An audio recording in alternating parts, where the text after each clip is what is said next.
everyone, my name is Carson Ruby. Thank you for clicking on this video. If you're new to my channel, thank you for checking me out. I appreciate it. Today's video, we are going to be getting my April bullet journal theme ready to go, and I was so excited about this theme. I am doing a Japanese Sakura spring cherry blossom type theme. I thought that would be a great idea, especially for the time, because spring is happening right now, and I thought, why not? Because I haven't done a Japanese theme spread in almost a year, or about a year. The last one I did was in my last bullet journal, but I had a lot of fun doing it when I did, and so I thought, well, might as well. It would be a great time to do it. And yeah, so right now what I'm doing is I'm putting some of the pictures that I thought were really nice to use. Also, I don't know what happened to my film, so that's why there's like a little jump cut from when I was doing it to having April and the flowers already made. I don't really know what happened. I think my phone ran out of storage, but I didn't realize it, which is what I hate whenever this happens. But yeah, so basically, catch you up, all I did was draw some cherry blossoms and then draw the April logo on there with a little cherry blossom as the dot for the eye, and then I decided I wanted to put Sakura in Japanese, and then I wanted to put spring as well, and so that's what I'm doing at the moment. But what I was about to mention with the paper in the left corner, that whole thing, I put vellum paper over it, and you'll see it a couple times throughout this spread, that this was the first time I used vellum paper, and especially in like a bullet journal, so I wasn't completely sure how to do it exactly. And if you notice on the right, like by my pens, I have a little spare piece, because I wanted to try to figure out, okay, well, if I tape it this way, what will happen? What will it look like if I tape it this way? What will it look like? And I was trying to figure out the best way to tape it properly so that it doesn't show as much as it did, at least on the test paper. So I had to try to maneuver and figure out the best way to make it not visible as much, because I didn't want to constantly see it. But yeah, so you'll see that a couple times throughout the thing. I really liked using it. I probably will end up using it a couple more times throughout spreads, as long as I can do it similar to what I did for this spread. And right now what I'm doing is just going in with some washi tape, because I have a collection of Japanese themed washi tape.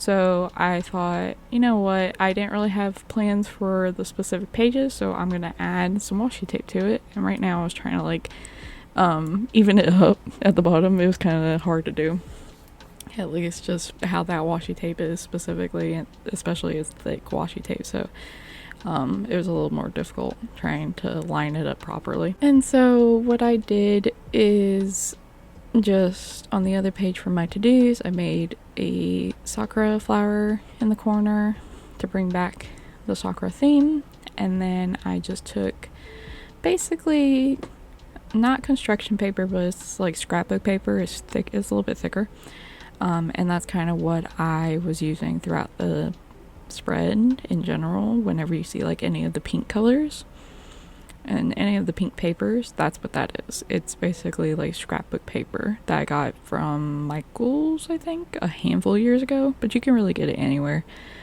because I got a pack that has just a bunch of like pink colors, because that's at least how Michael's does it. They'll have certain packs that have specific color ranges, and so I have a couple of those, and one of them of course was pink, because pink is my favorite color. So I wanted to grab that, and I've had it for a handful of years, and I was like, oh wait, this would be a perfect time to use it. And so right now, also on that page, I didn't know what else to do with the little part right there above the washi tape, because I didn't have enough space to fill in any more boxes. So I was like, okay, well, let's fill in the space with some petals and make it look a little bit more cohesive with it. And I think it turned out really nice the way I did it.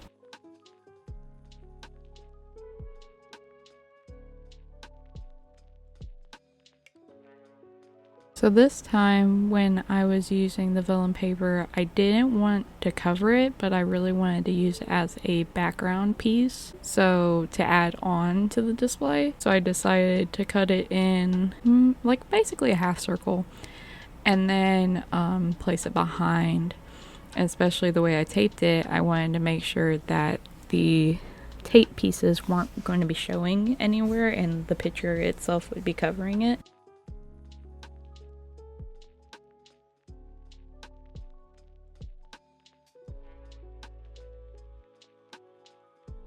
And so right now I'm doing my tarot spread, and there's a lily, and I'm doing my flowing page, which if you're new to my channel and you don't know what flowing means, it's basically a brain dump thoughts page. I call it flowing or flowing thoughts because I don't like the phrase brain dump, so I call it something specific. I call it that instead and call it specifically flowing or flowing thoughts because I just don't like the phrase of brain dump. So but that's what that is kind of just whatever I feel like going through the month and I need to write something down and I don't have a specific place to place it, I'll just put it in there and I'll write it down in there. And so right now I am working on my ideas and my social pages. So this is kind of the ideas of what I want to do the rest of the month or throughout the month, and any social specific things that I want to achieve during the month or I need to do for my socials throughout the month. And that's kind of what that entails.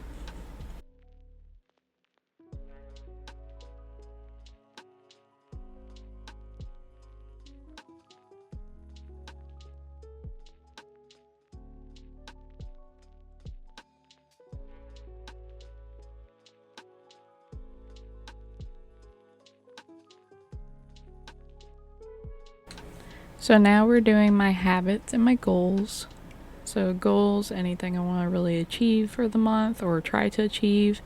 And then my habits, I will be filling that out in just a second. But I was trying to figure out what I wanted to put behind this picture using the vellum. Because I didn't feel like the pink was enough, at least the little paper. So I was like, ooh, let me use some of the washi tape that I've been using. And so I thought that turned out really nice. I probably could have added a couple more washi tapes, I feel like, for it. Or I could have probably put one of, like, a little corner of the big one. Something like that. But it still looks fine to me, and I still like how it looks. And it gives me enough space as well, because the main thing is I wanted enough space to be able to write on the page.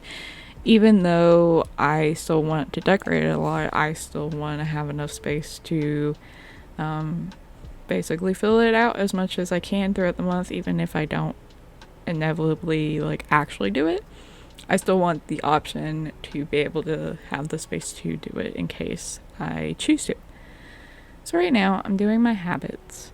Usually I don't show it because I have to like sit there, and if you can tell, I have to sit there and I have to like focus, and then I have to flip back and forth between pages, especially for choosing colors, especially for making sure what were the habits that I liked using for the last month, or what's another habit that I want to choose, or do I want to put it in this specific place. And then of course numbering every single day for the month. You kind of just have to sit there and do it for a good minute. And then I decided to also add washi tape because I didn't know how big my box was going to be right there, or like the way I was doing it, until I did it. And so I was like, okay, well, I'll wait until I fill out the boxes and like place them, and then I can add, if I want to, add any washi tape or draw anything else. And then once I did it, then obviously I was like, okay, well, I have enough space to add like this kind of colored washi tape, and I could put it right there and it will fit perfectly. And it did, and I really liked how it looked. And then now I'm just filling out the numbers. Like I said, I'm filling out what I want to track throughout the month, what my numbers throughout the month. I pulled it up on my calendar because I wanted to make sure that I was numbering them correctly in order. And there was a couple times, of course, I had to white out But I mean, that's normal, that's common. There's always like a good chance that sometimes I won't ever have to white it out, and it makes me happy when it's like one of those months that you never had to white out any of the numbers and you had to fix it. But there's always an off chance that you have to fix it, and it's okay, even if you mess up a little bit. And so I'm done with that, and I'll show you guys later through the final flip through what it turned out to be. And right now, so I'm doing my future, and I'm setting up my first week spread. And so my future is basically anything I want to do in the future, anything I want to do in the next couple months, to year, to whatever. Basically whatever I'm thinking about, like I want to maybe start thinking about or start doing in the future. Basically, it doesn't have like a cap. It's kind of just anything in the future. Do I think about it? Do I want to do it? Let me write it down at least, because in case I forget. And then my weeks. So if you're new, and I've explained it a couple times, but especially if you're new, I don't do dailies. I used to do dailies when I first like started doing bullet journaling. And I've been doing bullet journaling for about 4 years now, I think. And I did start off doing that, but then the first 2 years or a year and a half I did not like doing it.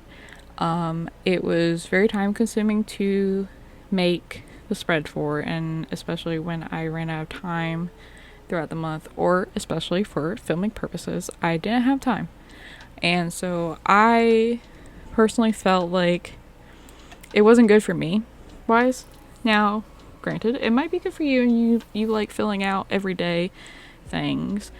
For me wise, I don't get the chance to like get in my bullet journal every single day, and when I don't get to fill it out, it makes me kind of mad at myself, because then it just looks like multiple days of open unput space. And so that's why I always just do weeks now, because it doesn't obligate me to write in the journal as much. Now I can write in it maybe one day and fill a whole entire page, or like at the end of the week I can fill it out on a Sunday and just write basically everything that happened in the week, if I get the chance to. And that's kind of what I take it as. If I don't, I don't. If I do, great. But I'm not going to force myself to do it. And if you feel like that whenever you've done anything like putting dailies, try weeks. Try to do weeks. I don't do a calendar either anymore. I used to do that as like my second page. But really, I know what's happening throughout the month. I have calendars all in my house. I don't need another calendar in my bullet journal. So that's kind of why I decided not to do it like that anymore either. So if you feel the same, try that. Try what method I do, and you might enjoy it more. And so right now, currently, I'm putting another one of the thick washi tapes on this page. I thought that would be really nice to also continue into the washi tape. And right now I'm just filling out my week 4 and notes. And basically notes is like if it lands on a day that's at the end of the month, or I don't have space to write it in my weeks or anywhere else on the thing, I'll put it in my notes. And that's usually what I use the last page of it for. And yeah. So what are your guys' bullet journal themes this month? I'm very curious what you guys are doing. Let me know down in the comments below. And let me know what you're thinking about doing as your next bullet journal month for May and so on, if you're planning that already. But also, if you guys want to see a specific theme from me or suggest anything, let me know down in the comments below. I'd love to see what your guys' thoughts are. And as we go through the final flip through, I hope you guys are having a wonderful day, or whenever this video reaches you, and I will see you guys in the next video. Go check out any of my other videos on the channel, and yeah, so I'll see you guys in the next video. Bye.